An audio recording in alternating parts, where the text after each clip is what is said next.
Target failed in Canada, and they absolutely deserved it.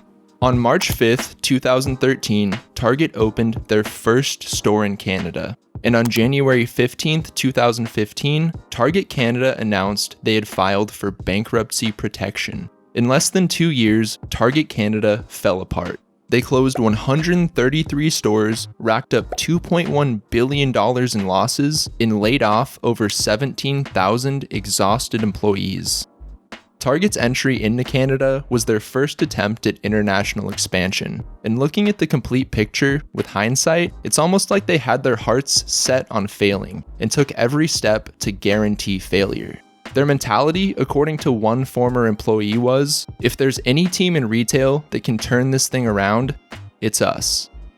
This is the story of why Target failed in Canada. Target's journey into Canada began with a real estate deal. A real estate deal that former CEO Greg Steinhoffel admitted he'd renegotiate if he could. In late 2010, Walmart approached Hudson's Bay Company and offered to buy a business they owned called Zellers, a Canadian discount chain. Richard Baker, executive chairman of Hudson's Bay, entertained Walmart's offer and decided it was time to sell, because by this point, Walmart had all but stomped Zellers into the ground. But before accepting Walmart's offer and selling them the entirety of Zellers, he remembered something. Apparently in the retail industry, it was an open secret that Target had their eyes on the Canadian market. So Baker, a shrewd businessman, reached out to Target to gauge their interest in this potential deal. Target's philosophy on entering Canada was, if they were to do it, they wanted to grow as fast as possible. They disliked the idea of slowly opening one store at a time. They wanted to take over Canada. However, their sole issue was acquiring enough real estate at one time to turn this dream into a reality. And that's why Target jumped on the Zellers deal so quickly. Zellers was the missing piece they'd been waiting for. Target purchased the leases to the entire Zellers department store chain for $1.8 billion in 2011. According to CanadianBusiness.com, Target's entry into Canada was uncharacteristically bold, not just for Target, but for any retailer. From here, Target drew up a plan to open 124 stores by the end of 2013. On top of this, they also expected to be profitable within their first year of operations. Basically, they now had to open stores as fast as possible to avoid paying rent on stores that weren't operational. Instantly, it became a race against the clock. Target began recruiting employees from their headquarters in Minneapolis to help with the Canadian launch. According to a former employee, the company was pouring in resources left, right, and sideways. By early 2012, all the planning for the Canadian launch had moved to a new headquarters in Mississauga, Ontario. Droves of American workers moved to Canada to help ensure a successful launch. But 2012 was the year everything began falling apart. At first, it seemed like it was no big deal. It appeared a few isolated incidents had thrown off their supply chain. Because when Target Canada started ordering items for their upcoming launch, employees experienced issues such as products not fitting into shipping containers or onto store shelves, items from overseas taking forever to arrive, and merchandise that actually made it to a distribution center couldn't be processed for shipping to an actual store. Yet, they had no real reason to worry. Every business has issues in the beginning, so they brushed it off as normal and tried to solve the issues. However, that's when they realized these problems went deep, all the way down to the very foundation of their business. Target's supply chain software, which governs the movement of all their inventory, contained data that was riddled with flaws, and this alone threatened to destroy their entire supply chain and have their plans ruined. So in fall 2012, they tried their best to fix every issue. Target kicked off Data Week, where merchandisers had to confirm every data point for every product with their vendors. The whole process was as tedious and time-consuming as possible, but it was their only choice. For example, a buyer might have 2,000 products and 50 to 70 fields to check for each product. And to make matters worse, their system also had dummy information entered into it from when they had set it up. and they had to get rid of all of it. "We actually sat there and went through every line of data manually," says a former employee. "It was terrible." That week, employees survived off pizza and ice cream provided by Target, and some employees worked well past midnight that week. And the worst part is, it's all downhill from here. In February 2013, Target was 1 month away from their scheduled grand opening.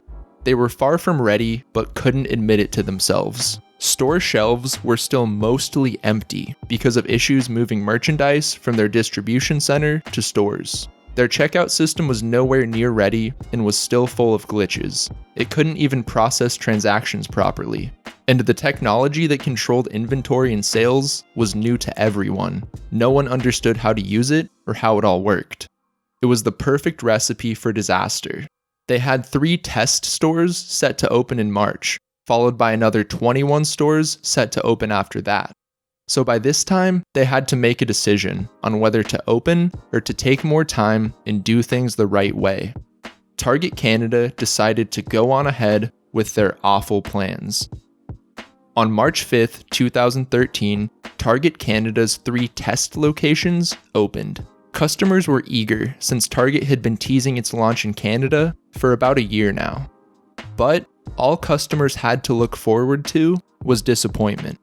At this time, workers were still frantically stocking the mostly empty shelves in the stores with the limited merchandise they had in stock. Signs inside read, "We're open, mostly." It was an anticlimactic grand opening, to say the least.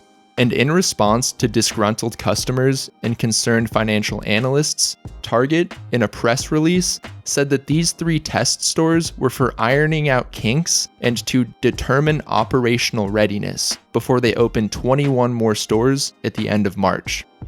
All they could do now was keep opening mostly empty stores at a breakneck pace and keep hoping for the best. In fall 2013, hundreds of Target Canada head office staff met in an auditorium to hear from their leaders. Everyone was tired, frustrated, and by this time, more than 100 stores had been opened. It was clear to everyone at the meeting and to everyone everywhere that the launch had seriously failed. Nothing had gone to plan. Becoming profitable within their first year was now, at best, a funny joke they could at least laugh at while deciding how to proceed with the mess they created. Customers were still frustrated by stores filled with empty shelves, and financial analysts raked them over the coals for this. Still, Tony Fisher, Target Canada's president, said they were making tremendous strides and that 2014 would see huge improvements. Target kicked off 2014 by reporting an annual loss of $941 million in Canada. Target had excuses, or reasons for this. They blamed it on expansion costs, general growing pains, and excess inventory, which resulted in markdowns. Their stated goal for 2014, according to former CEO Greg Steinhoffel, was to have shelves stocked. But Steinhoffel stepped down as CEO in May of that year, after hackers stole information from millions of customers in a data breach. This situation, combined with the goings-on over at Target Canada, made his position untenable, so he left. The man who kicked off this whole deal in the first place was now out of the picture, and Tony Fisher, who Steinhoffel handpicked as president of Target Canada, stepped down just 2 weeks later.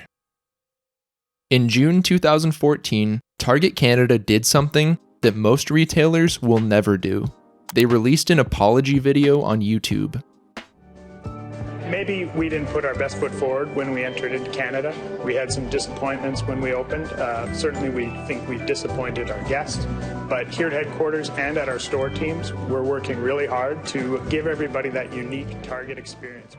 Now, see, one of the interesting things about this video is that the company president is nowhere to be seen. By the end of 2014, against all odds, Target Canada was running smoothly, at least for the most part. Every day no longer felt like a meltdown, and they finally got a grip on their technology systems and supply chain. Target Canada was slowly transitioning into a functional retail store. They even had plans to build a website called target.ca. But by this time, it was too late. It happened on January 15th, 2015. Target announced they were filing for bankruptcy protection. So far, they'd spent over $7 billion on the expansion and didn't see turning a profit until 2021 at the earliest. A far cry from their original plan of being profitable within their first year. They broke the news to their teams and a press release went out at 8 a.m. By the end of that day, the whole world knew. This was the end of Target's adventure in Canada. Plagued with issues from the very start, Target Canada showed the world what's possible when you combine unrealistic expectations with unfounded optimism. Locked into a $1 billion real estate deal, they had to open stores as fast as possible to get revenue pumping. Delaying the project at all just meant losing more money and potentially tarnishing Target's reputation. And because they didn't want to lose money or harm Target's reputation, they pushed forward with opening stores. And by doing so, they accomplished exactly what they tried to avoid. Ideally, Target Canada should have scaled the project down by about 99%, but led it with the same positivity and enthusiasm. I think they would have been successful in Canada if they pursued a slow, well thought out expansion. But what do you think? What could Target have done differently to succeed in Canada? Let me know down in the comments below. I'd love to hear what you think. Thank you so much for watching, and I will see you in the next one.